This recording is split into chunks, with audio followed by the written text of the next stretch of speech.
Welcome to another lesson. Today we are learning all about the E-shaped chord and how we can move that chord up and down the neck, creating our favorite bar chords. So, starting off, first things first, that E major scale.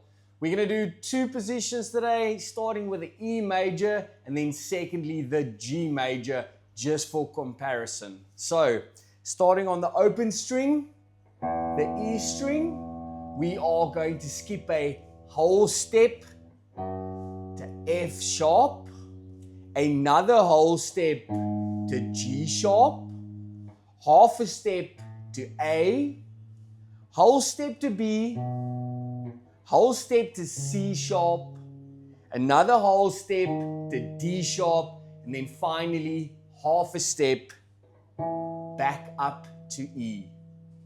Secondly, we are going to take the G major scale, just sticking to our E string. So second example, the G major scale, starting on the G, whole step to A, whole step to B, whole step to C. So that's half a step. Remember that E and B does not have sharps. So it's B to C, whole step to D, another whole step to E, another whole step, third whole step to F sharp, and then finally half a step back up to G. Right, let's tackle that E-shaped chord. We are going to let the bottom E string ring open because that is our root. Secondly, we are going to put our ring finger, our ring finger on the second fret of the A string. Then we are going to place the pinky on the second fret of the D string. And then finally, our third of the chord, we are going to place the middle finger on that first fret of the G string. So we have open, we have second fret A string, we have the pinky on the second fret of the D string. Then finally, we have the first fret of the G string. We're allowed to play all 6 strings for this E-shaped chord. Right, now that we've learned the basics, we are going to run it back and go open because that's our root. That's the nut. Then we are going to have that ring finger on the second fret of the A string, the pinky, second fret of the D string, and then the middle finger on the first fret of the G string, our fourth string. Now, you've been doing this for a while, so you'll know that we can move things up the neck. So if we are in E major, we can move everything up 1 fret and place our index finger flat over the entire board, giving us an F chord. Remember our musical alphabet? E straight to F because E and B does not have sharps. So now we have an F chord. Moving everything up. We have F sharp, G,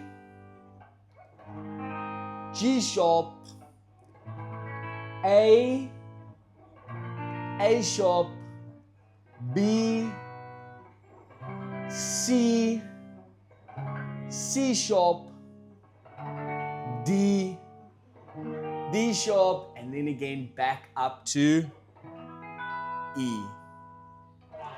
There we go. And that's how simple it is to move that E shape up. Yes, that E shape bar chord is really tough in the beginning. but make sure that you practice getting each note cleanly before you move on to the next one. For example, playing one note, seeing the note, and then practicing putting the fingers down just hard enough so you get a clean chord, not too hard so that you press the note out of tune. There you go. So it's going to be a hard one, but it's going to be so rewarding. So let's get to our song example for this lesson. We are going to use a very famous chord progression. We are going to use the song Creep.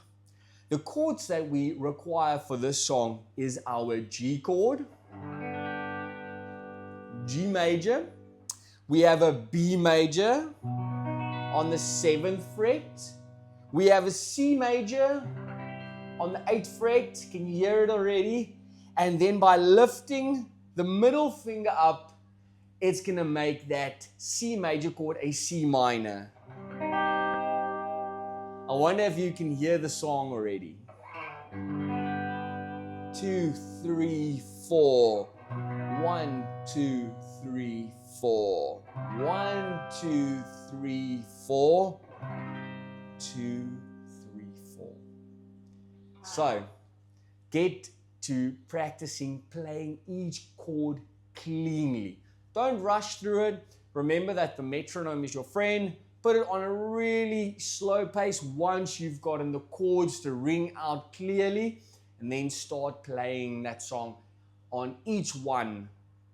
1, 2, 3, 4. Second chord, 2, 3, 4. 3, 2, 3, 4. And then that C minor for that last chord. I hope you've had a great time in the lesson. Let me know in the comments below how you found playing the E-shaped chord, and was it difficult? And let me know what you would like to see in the next lesson. Make sure to subscribe and hit the bell notification to stay up to date for the next video.